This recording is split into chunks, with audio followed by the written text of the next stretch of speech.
Hello everyone! Welcome back here on my channel. This is me once again, Teacher Jinjin, your virtual teacher here on YouTube. Kung bago ka pa lang sa channel na ito, gumagawa ako ng mga Tagalog tutorial videos mula grade 7 hanggang grade 11. Kung interesado ka, please like, subscribe at i-click mo na rin ang notification bell para ma-notify ka kapag may bago akong upload na video. Magandang araw mga minamahal kong grade 10 students. Sa video na ito ay i-guide ko kayo sa inyong learning task number 2, week 8 ng inyong mga module.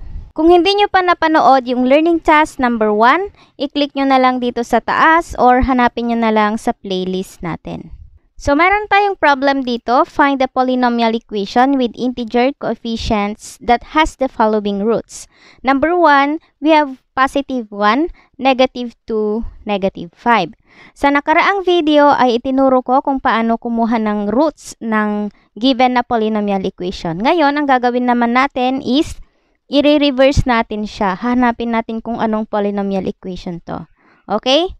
So, ang first na gagawin natin is equate natin siya sa 0. Diba ito ay x equals 1, x equals negative 2, at x equals negative 5. Ngayon, ibabalik natin siya sa kanyang factor form. Itra-transpose natin yung nandito sa right side sa kabila. So, ito magiging x minus 1. Ito naman magiging x plus 2 at yung x equals 5 is equal to x plus 5 na siya. Alright? Then, ang next na gagawin natin is kukunin natin yung kanilang mga product. So, that is x minus 1 times x plus 2 times x plus 5 is equal to 0. Ito na yung polynomial equation niya. Pero, kailangan natin siyang i-simplify. So, ang gagawin natin ay i-multiply natin. Unahin muna natin itong two terms using FOIL method. So, x minus 1 times x plus 2.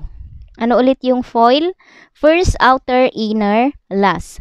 So, x times x equals x squared. X times positive 2 equals positive 2x.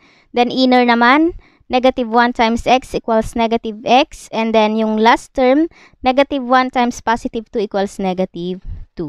Then, isimplify natin. That would be equal to x squared. 2x minus x equals positive x. And then, kopyahin yung negative 2. And then, ito, imumultiply pa natin siya sa x plus 5 times x plus 5. Paano ulit magmultiply ng trinomial to a binomial? Distribute lang natin yung terms dito sa trinomial. So, x times x squared equals x raised to 3.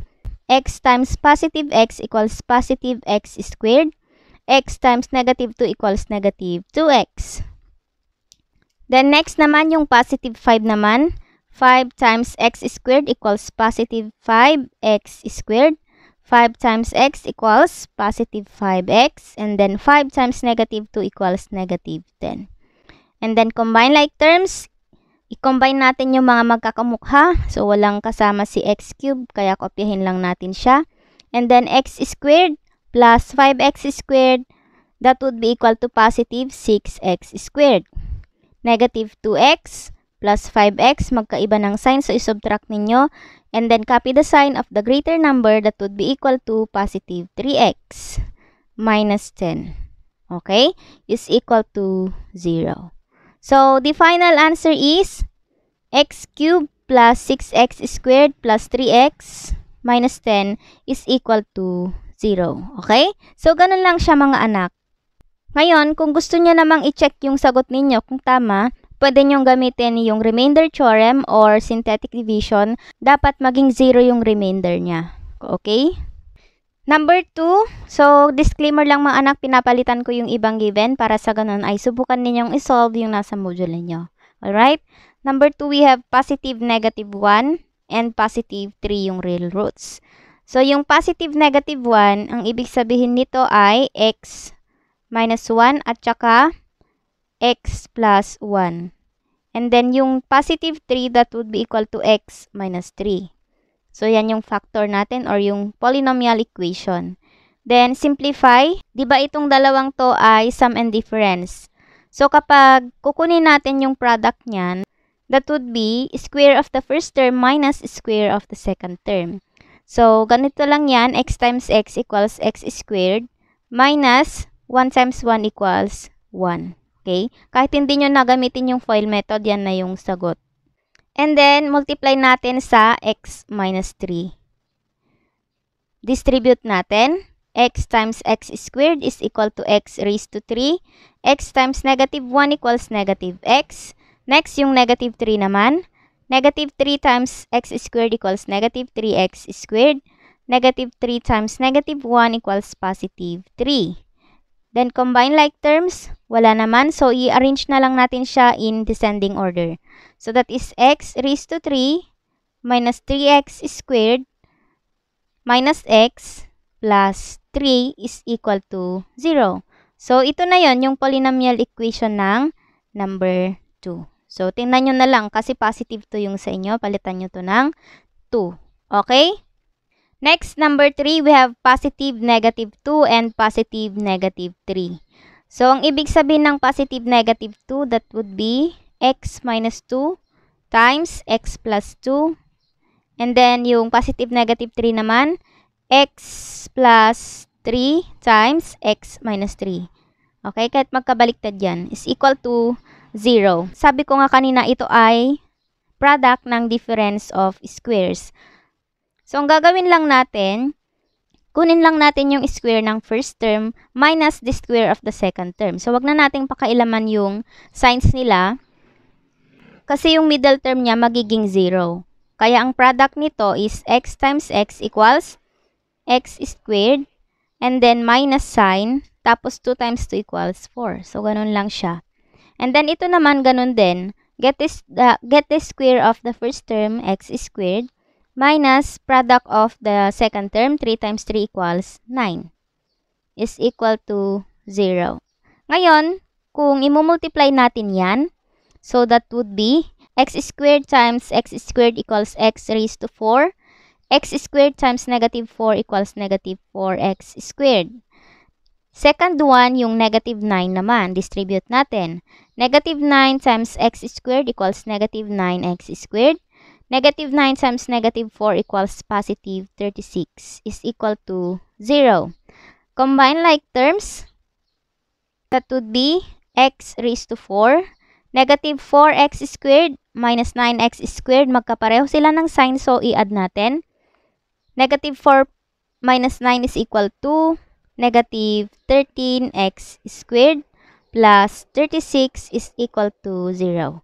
So, ito na yung polynomial equation ng number 3. Sorry. Okay. Next, we have number 4, negative 1, positive 2, negative 1 half. Ano ba yung factored form nito? Diba ito ay x equals negative 1, x equals positive 2, at x equals negative 1 half. So, ito magiging x plus 1. Ito naman ay magiging x minus 2. At ito naman magiging x plus 1 half. So, ang factored form nito ay x plus 1 times x minus 2 times x plus 1 half.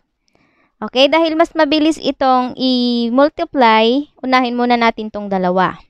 X plus 1 times x minus 2 using the FOIL method. So, x times x equals x squared. Then, next is outer. X times negative 2 equals negative 2x. Inner, 1 times x equals positive x. Last term, 1 times negative 2 equals negative 2.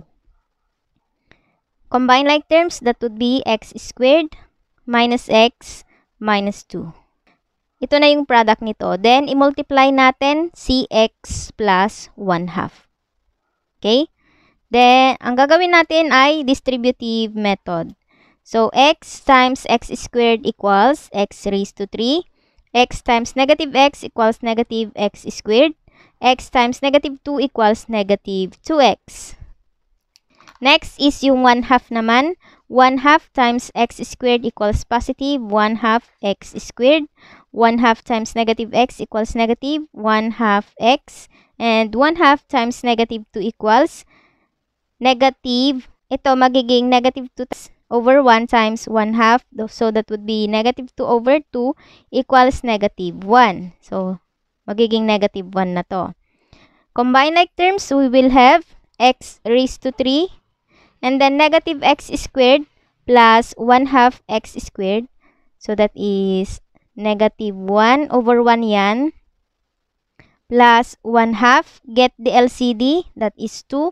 2 divided by 1 equals 2 times negative 1 equals negative 2. 2 divided by 2 equals 1 times 1 equals positive 1. So negative 2 plus 1 equals negative 1 over 2. So negative 1 half x squared. So wala na yan, wala na yan, wala na rin ito. Next is negative 2 minus 1 half naman. So negative 2 over 1 yon minus 1 half. So LCD ulit. 2 divided by 1 equals 2 times negative 2 equals negative 1. Negative 4. Ulit. 2 divided by 1 equals 2 times negative 2 equals negative 4. Minus 2 divided by 2 equals 1 times 1 equals 1. Okay? Negative 4 minus 1 equals negative 5 over 2. So that would be negative 5 over 2x. So, tapos na to, tapos na rin to, and then minus 1 is equal to 0. So, ilagay na natin yung 0. So, ito ay may equal to 0. Then, para ma-simplify natin, ang gagawin natin para matanggal si 2 sa denominator niya, i-multiply natin lahat sa positive 2. 2 times x cubed is equal to 2x cubed. And then 2 times negative 1 half, makakancel yung 2, magiging negative 1x squared na lang or negative x squared. And then 2 times negative 5 over 2, makakancel si 2. Ang matitira is negative 5x. Then 2 times negative 1 equals negative 2 equals 0. Alright, so ito na yung polynomial equation ng number 4. Next, number 5, we have 2 over 5, negative 1/3, and positive negative 3. So, yung 2 over 5, that is x minus 2 over 5. And then, ito naman is x plus 1/3. Tapos, yung positive magiging x minus 3. And then, yung negative magiging x plus 3. Okay, so meron tayong 4 na factors is equal to 0. Ngayon, ang pinakamabilis na isolve dito ay yung sum and difference of squares. Ang gagawin niyo lang dito is square the first term, so that would be equal to x squared. Then minus square the second term, so 3 times 3 equals 9. Yun na yun. Ito na yung product niya. Next, kunin naman natin yung product nito, saka natin i-multiply dito.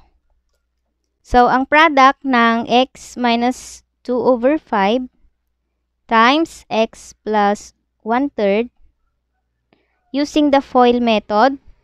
First, that is x times x equals x squared.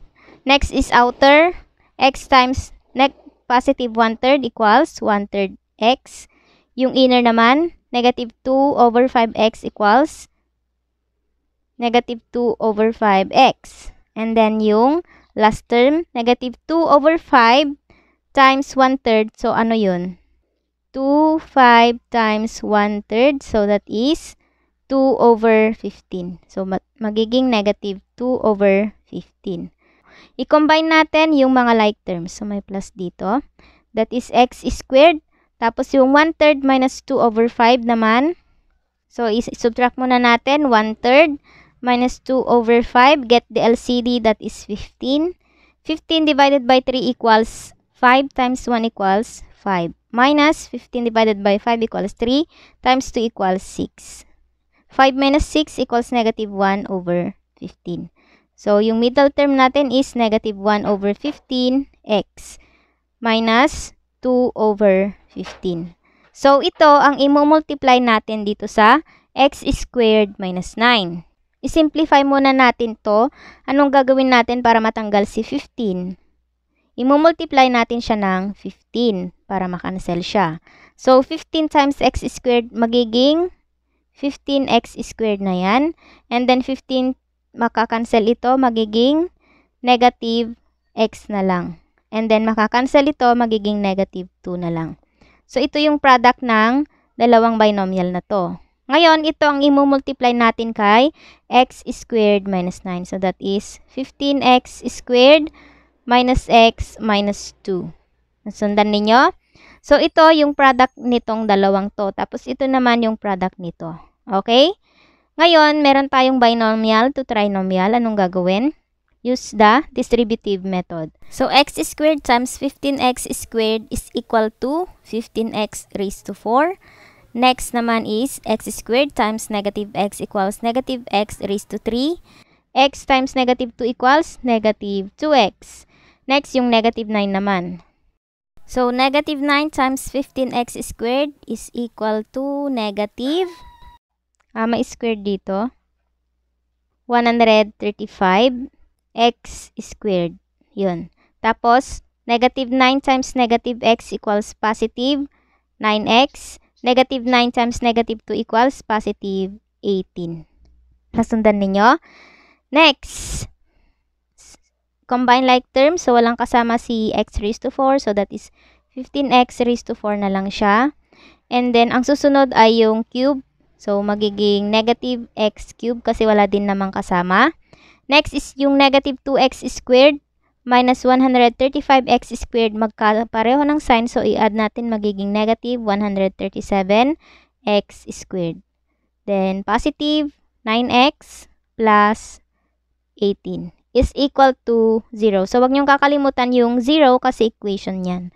So, the final answer is 15x raised to 4 minus x cubed minus 137x raised to 2 plus 9x plus 18 is equal to 0.